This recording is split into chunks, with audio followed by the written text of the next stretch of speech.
69 కిలోమీటర్లు మెట్రోని పూర్తి చేసి ఒక పాత నగరం మినహా, పాత బస్తీ మినహా, ఓల్డ్ హైదరాబాద్ మినహా ఇక్కడ కూడా మరి ఆవాస హోటల్ వరకే వీళ్ళు ఒరిజినల్గా పెట్టింది.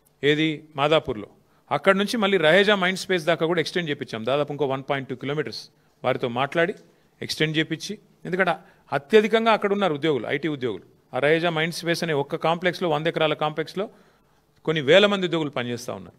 కాబట్టి అర్థవంతంగా ఆలోచనతో స్కై వాక్లు పూర్తి చేసి ఇంత అద్భుతంగా హైదరాబాద్ మెట్రోని భారతదేశంలో మేము దిగిపోయే నాడు రెండవ అతిపెద్ద metro network in the country was Hyderabad. ఏది? ఢిల్లీ తర్వాత రెండవది హైదరాబాద్. మేము ఇంకొక పని కూడా చేశాం. దిగిపోయే ముందు మేము సరిగ్గా ఒక 6 నెలల ముందు హైదరాబాద్ మిగతా అన్ని నగరాలకు కూడా భారతదేశంలో దాదాపు ఆ మెట్రో నగరాలకి ఎయిర్పోర్ట్ నుంచి సిటీకి మెట్రో ఉంది, ఎక్స్ప్రెస్ ఉంది, మన దగ్గర లేదు, ఇది ఆలోచన లేకుండా చేశారు అని చెప్పి కేసీఆర్ గారు ఒక నిర్ణయం తీసుకొని మరి ఎయిర్పోర్ట్ మెట్రో కూడా ఆనాడు మరి మైండ్ స్పేస్ నుంచి డైరెక్ట్గా శంషాబాద్కి, ఏది ఓఆర్ఆర్ ఎంబడ తీసుకొని పోయేందుకు కూడా టెండర్ పూర్తి చేసినాం, శంకుస్థాపన చేసినాం. బ్రహ్మాండంగా మొత్తం టెండర్ పూర్తి చేసి ఎల్ఎన్టీ అనే సంస్థనే ఆ అవార్డు దక్కించుకున్నది. వాళ్ళు పని మొదలు పెట్టాలంతే. ఇంకా అద్భుతం ఏంటంటే, ఏ మాటకు ఆ మాట ఆనాడు కాంగ్రెస్ ప్రభుత్వం డాక్టర్ రాజశేఖర్ రెడ్డి గారు ఎప్పుడైతే ఓఆర్ఆర్ నిర్మాణం చేశారో ఒక మంచి పని చేసినారు. అందులో ఏం చేసినారు? ఓఆర్ఆర్ చుట్టూతా మెట్రో రైల్ కారిడార్ కూడా స్థలం సేకరించి పెట్టినారు. అందుకే మేమేమనుకున్నామంటే మెట్రో అనేది రహేజా మైండ్ స్పేస్ నుంచి, ఎందుకంటే అక్కడ లక్షల మంది ఐటీ ఉద్యోగులు రావడం పోవడం, ఓఆర్ఆర్ ఎట్లా ఉంది కానీ విపరీతంగా పెరుగుతున్నది, చుట్టూ అపార్ట్మెంట్లు వస్తున్నాయి, అక్కడ విపరీతమైన ట్రాఫిక్ రద్దీ కూడా పెరుగుతున్నది.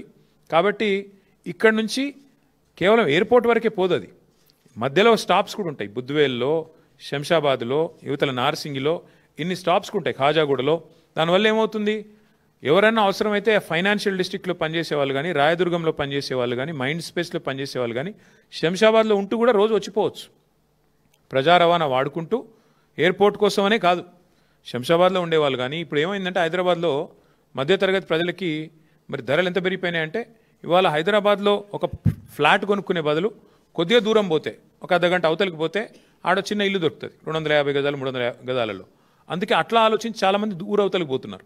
సో అట్లా ఇవన్నీ ఆలోచించి హైదరాబాద్ విస్తరిస్తున్నది అనే ఆలోచనతో 37 కిలోమీటర్ల ఎయిర్పోర్ట్ మెట్రో ఎక్స్ప్రెస్ కూడా అంకురార్పణ చేసింది బీఆర్ఎస్ ప్రభుత్వం. ఇంత ఆలోచనతో ట్రాన్సిట్ ఓరియంటెడ్ డెవలప్మెంట్ ఉండాలి. ఎందుకంటే బుద్వేల్లో మన ఆ ప్రభుత్వం ఉన్నప్పుడే, కేసీఆర్ ప్రభుత్వం ఉన్నప్పుడే అక్కడ భూమిని కూడా మేము ఆక్షన్ చేసాం. అక్కడ కూడా ఐటీ కారిడార్ తేవాలి అని.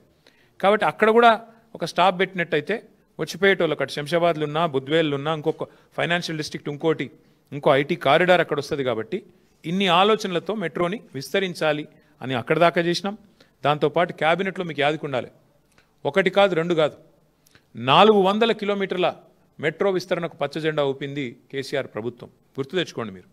మొత్తం ఓఆర్ఆర్ చుట్టూ 160 కిలోమీటర్లు, అట్లాగే ఇటు భువనగిరి దాకా, అటు సంగారెడ్డి దాకా, ఇటు షాద్ నగర్ దాకా, అట్లా ఇటు మన వికారాబాద్ దాకా అనుకుంటాను గుర్తుంటే, కడతాల్ వరకు, ఇక్కడ మహేశ్వరం కాన్స్టిట్యున్సీ కూడా కడతాల్ దాకా క్యాబినెట్ ఆమోదం కూడా ఇచ్చినాం. ఇచ్చి దశల వారీగా చేసుకుంటూ పోతాం. ఒకటే రోజు చేస్తామని మేమేమి రంగుల కళ లాంటి సినిమా చూపెట్టలేదు. దశల వారీగా చేస్తాము. ప్రజా రవాణా అత్యంత ప్రాముఖ్యత కలిగింది. ఈ టర్ము ఖచ్చితంగా వస్తాము. ఈ టర్మ్లో మళ్ళీ ఒక 100-150 కిలోమీటర్లు చేసుకుంటాం. ఆ తర్వాత వచ్చే టర్మ్లో ఇంకింత అట్లా అనుకుని దశల వారీగా చేద్దామని ప్రణాళికలు రూపొందించాం. సరే, ఇట్లా మేము ప్రజా రవాణా విషయంలో ఆ మెట్రోను కాపాడుకుంటూ, మరొక వైపు విస్తరణకు ఏర్పాట్లు చేసుకుంటూ, ఎయిర్పోర్ట్కి ఏముండాలి, పాత బస్తీకి ఏముండాలి, ఇంకా ఎటువైపు ఏముండాలి, ఓఆర్ఆర్ చుట్టూతా డెవలప్మెంట్ ఎట్లా రావాలి, ఇంత సమగ్రమైన ఆలోచనతో, ప్రణాళికతో మేము ముందుకు పోయినాం. ఈ ప్రభుత్వం వచ్చింది, మా ప్రభుత్వం పోయింది. డిసెంబర్లో 2023లో ఈ ప్రభుత్వం వచ్చింది. వచ్చి రాగానే రేవంత్ రెడ్డి గారు తీసుకున్న మొట్టమొదటి నిర్ణయం ఏందండి? అనాలోచితంగా, బాధ్యతారాహిత్యంగా, నాకు తెలిసి మొదటిదో రెండోదో నిర్ణయం రాగానే ఎయిర్పోర్ట్ మెట్రో రద్దు. ఎందుకు రద్దు చేశారు అని ఎవరైనా అడిగితే ఆయన చెప్పిన కారణం కానీ ఇంకోటి కానీ ఎంత అనాలోచితం, ఎంత కుత్సితం అంటే అసలు అర్థము పర్థం ఏది లేదు. అప్పటికే టెండర్ అయిపోయింది, ల్యాండ్ అక్విజిషన్ కూడా చాలా పరిమితంగా ఉంది. ఎందుకంటే ఎప్పుడో కాంగ్రెస్ ప్రభుత్వం, మళ్ళీ చెప్తున్నాను నేను, కాంగ్రెస్ ప్రభుత్వమే ఆనాడు కట్టిన ఓఆర్ఆర్లో రాజశేఖర రెడ్డి గారి నాయకత్వంలో చుట్టూతా మెట్రో కారిడార్ పెట్టినారనలా. దాన్ని వాడుకుని జల్దీ కడదాం అనుకుంటే రాగానే ఫస్ట్ క్యాన్సల్. ఈ పాటికి అయిపోయేది ఎయిర్పోర్ట్ మెట్రో ఎక్స్ప్రెస్ కారిడార్. ఈ పాటికి 2 ఏళ్ళే దాని టర్ము. ఈ పాటికి అయిపోయేది. ఎందుకంటే ల్యాండ్ అక్విజిషనే లేదు. స్ట్రైట్గా ఎట్ గ్రేడ్, మళ్ళీ అది కూడా పిల్లర్లు వేసేది కూడా అవసరం లేదు. ఎట్ గ్రేడ్ అంటే భూమి మీదనే వేసుకుంటూ వెళ్ళిపోవచ్చు. ఎంత వేగంగా అంటే అంత వేగంగా చేయొచ్చు. ఇది మా ఎజెండా ఉండే. రాగానే ఫస్ట్ నిర్ణయం రద్దు ఎయిర్పోర్ట్ మెట్రో. ఎందుకు? పిచ్చి ఆలోచనలు. కేటీఆర్ భూములు ఉన్నాయట మధ్యలో. ఇక ఇట్లాంటి పిచ్చి ఆలోచనలతో ఈయన రాగానే ఫస్ట్ నిర్ణయం ఎల్ఎన్టీకి కొట్టిన దెబ్బ రద్దు. వాళ్ళు పోయి అడిగినారు, సార్ ఇది టెండర్ అయిపోయింది, మాకు అవార్డు అయింది, దయచేసి సహకరించండి అంటే నథింగ్ డూయింగ్, గెట్ అవుట్ అని చెప్పి ఎలగొట్టిండు.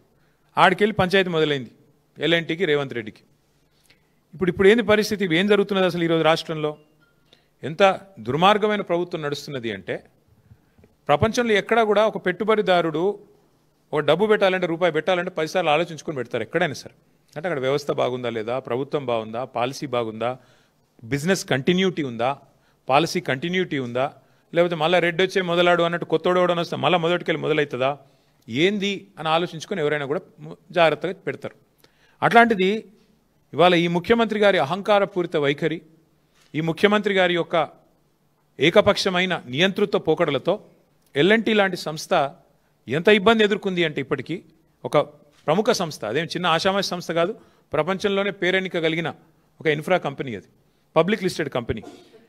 ఇంకా వాళ్ళకు 2070 దాకా ఉంది ఇక్కడ లీజు. హైదరాబాద్ మెట్రోది పీపీపీలో 2070 దాకా ఉంది వాళ్ళకు. ఇంకా 45 ఏళ్ళు ఉంది. ఫస్ట్ క్వశ్చన్ ఏంటంటే, ఇవాళ ఎందుకు ఎల్ఎన్టీ అనే సంస్థ ఇక్కడ నుంచి వెళ్ళిపోయింది? దానికి ముఖ్యమంత్రి గారు, రాష్ట్ర ప్రభుత్వం సమాధానం చెప్పాలి. నెంబర్ 1, మా క్వశ్చన్ ఎందుకు పోయింది, ఎందుకు మీరు పంపించారు అర్ధాంతరంగా, ఏ కారణం చేత ఆ సంస్థ ఇక్కడ నుంచి నిష్క్రమించింది? కరోనా కష్టకాలం ఎదుర్కొన్నది, నష్టాలు వస్తే ఎదుర్కొన్నది, రాష్ట్ర విభజన తర్వాత ఏదో రైడర్షిప్ తగ్గుతుందనే అపోహలను తట్టుకొని నిలబడ్డది. ఇన్నిటి తర్వాత ఇలా సంస్థ వెళ్ళిపోయే పరిస్థితి వచ్చింది. హైదరాబాద్ ఉజ్వలంగా, ఒకవైపు మీరే చెప్తున్నారు కదా తెలంగాణ రైజింగ్ రైజింగ్ అని, మరి అంత రైజింగ్ అంటే ఎందుకు పారిపోయే పరిస్థితి వచ్చింది ఎల్ఎన్టీ చెప్పాలని చెప్పి నేను ముఖ్యమంత్రిని కోరుతున్నాను.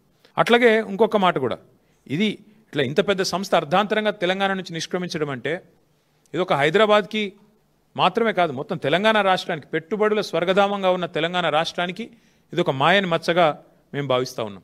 సాధారణంగా ఎక్కడైనా ఒక పరిశ్రమ పెడితే అక్కడ లోకల్ కొంతమంది ఉంటారు, నాయకులు, గూండాలు, చిన్నచిన్నోళ్ళు, ఆకురౌడీలు, వాళ్ళు బెదిరిస్తుంటారు, ఏయ్ మా దగ్గర పెడతావా అట్లా ఇట్లా అని. తెలంగాణలో ఇప్పుడు ఎట్లయిపోయిందంటే స్వయంగా ముఖ్యమంత్రి బెదిరించే కాడికి వచ్చింది.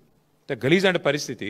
డైరెక్ట్గా నిస్సిగ్గుగా, మళ్ళీ ఏం భయం కూడా లేదు, సిగ్గుపడు కూడా లేదు, నిస్సిగ్గుగా ఎల్ఎన్టీ CFOని తీసుకుపోయి జైలు ఏమని చెప్పిన నేను. శంకర్ రామన్ అనే ఒక CFO గారు ఎల్ఎన్టీ ఏమన్నాడు? ఆయన పాపం ఫ్రీ బస్సు పెట్టినరు, కానీ మాకొచ్చే నష్టాల గురించి ఆలోచన చేయలేదు. మాది పీపీపీలో ఉన్నది. పీపీపీ అంటే పబ్లిక్ ప్రైవేట్ పార్ట్నర్షిప్. మేము పెట్టుబడి పెట్టినాం ఇలా, మరి హైదరాబాద్లో ఫ్రీ బస్సు పెడితే మాకు కొంత నష్టం వస్తుంది కదా, మరి మామూలు కూడా చూసుకోవాలి కదా అన్నట్టు ఏదో అన్నాడు ఆయన. ఏమైనా జైలు వేయండి, వాడిని జైలు వేయండి అంటే ఏది, నువ్వేమైనా నియంతవా, నువ్వు ఇడీ అమీన్వా, లేకపోతే నువ్వేమన్నా ఆయన నార్త్ కొరియాలో ఉంటాడు ఒక ఆయన పొట్టి ఆయన పేరుందా, కిమ్ గాయనవా, ఎవరు పోయి నువ్వు అసలు ఎవరు పడితే వాళ్ళని జైలు వేస్తావా? ఇంత అన్యాయం, ఇంత అరాచకం ఎట్లా కనబడుతుంది నీకు అర్థం కాదు. అంతంత పెద్ద పెద్ద సంస్థలు ఊకుంటాయి అనుకుంటున్నావా? వాళ్ళకేం వేరే మార్గాలు లేవా? అంటే నీ ఇష్టం ఉన్నట్టు మాట్లాడతా, నీ అహంకారపూరితంగా ఎవరిని పడితే వాళ్ళని జైలు వేస్తా, ఇంత అన్యాయమా? ఇంకొక దారుణమైన మాట ఏంటంటే, నేను చేసిన పథకాన్ని తప్పు పడతావా గంతోళ్ళ మీరు అన్నట్టు జైలు వేస్తా అంటే, మీ తప్పులు ఎత్తి చూపుతూ జైలు వేసేస్తారా మీరు? ఇంత అరాచకమా? సమస్యను సామరస్యంగా ముఖ్యమంత్రి అంటే ఆయన పరిష్కరించాలి. వార్నింగ్లు ఇచ్చుడు, డాగేసుడు, కచ్చా డాగులేసుడు, ఉంటావా పోతావా అని ఇంకా బెదిరించండి. ఇంకో పేపర్లో చూపెడతానండి మీకు కావాలంటే. ఓ స్పీచ్లో చెప్తున్నాడు ముఖ్యమంత్రి, ఎల్ఎన్టీకి కేసీఆర్ అంటే కేటీఆర్ అంటే ఇష్టం ఉండొచ్చు, కానీ ఇప్పుడు ముఖ్యమంత్రి రేవంత్ రెడ్డి యాద పెట్టుకోండి అంటే ఇక ఓపెన్ దాదాగిరి. వాళ్ళేమైనా మా చుట్టాలా, వాళ్ళకేమైనా మాకు వ్యాపార భాగస్వామ్యం ఉందా? ఎల్ఎన్టీకి నేను కేసీఆర్ గారు ఎందుకు ఇష్టం ఉంటామండి నాకు అర్థం కాదు. ఆయన తిక్కలోడు కానీ వాళ్ళ మీద డాగేసుడు, ఇదంతా ఎట్లుందంటే ప్యాటర్ను. ఏం జరిగింది ఇవాళ? మాకు అర్థమైన కాడికి చివరికి ఆఖరికి ఆ సంస్థ మా వల్ల కాదు ఇక్కడ తెలంగాణలో వ్యాపారం చేయడం అని చెప్పి పారిపోయే పరిస్థితి వచ్చింది. ఎందుకు? దీని వెనకాల లోతైన కుట్ర ఉంది. ఎల్ఎన్టీ మీద ముఖ్యమంత్రి గారి పగ ఈ రోజుది కాదు. మేడిగడ్డ బరాజులో 2 పిల్లర్లు కుంగినాయి, 7th బ్లాక్లో 2 పిల్లర్లు కుంగినాయి. ఇది అక్టోబర్ 2023లో. ఆ సంస్థ ఏం చేసిన తర్వాత కాంగ్రెస్ ప్రభుత్వం వచ్చినాక వీళ్ళు పిలిస్తే ముందుకు వచ్చి, రాష్ట్ర ప్రజల మీద రూపాయి భారం పడకుండా మేము పునర్నిర్మాణం చేస్తాం 7th బ్లాక్ అని వాళ్ళు ముందుకు వచ్చారు. ఈయన కోపం అది. మేడిగడ్డ కొట్టుకపోవాలని నేను చూస్తుంటే, కాళేశ్వరం కూలేశ్వరం అయిపోయిందని చెప్పి నేను రోజు మొత్తుకుంటే నాకు లాభం అవుతుంది, కాళేశ్వరం ప్రాజెక్టును బద్నాం చేసి బతుకుదాం అనుకుంటే, వీళ్ళు వాళ్ళ సొంత పైసలు పెట్టి రూపాయి అవసరం లేకుండా రాష్ట్ర ప్రజల మీద భారం పడకుండా ఎల్ఎన్టీ సంస్థ మొత్తం కడతానని వస్తే, ఇక నేను ఇన్రోల్ చేసిన ప్రచారం అంతా చిల్లర ప్రచారం అని తేలిపోతుంది కదా అనేది ముఖ్యమంత్రి గారి దుగ్ధ.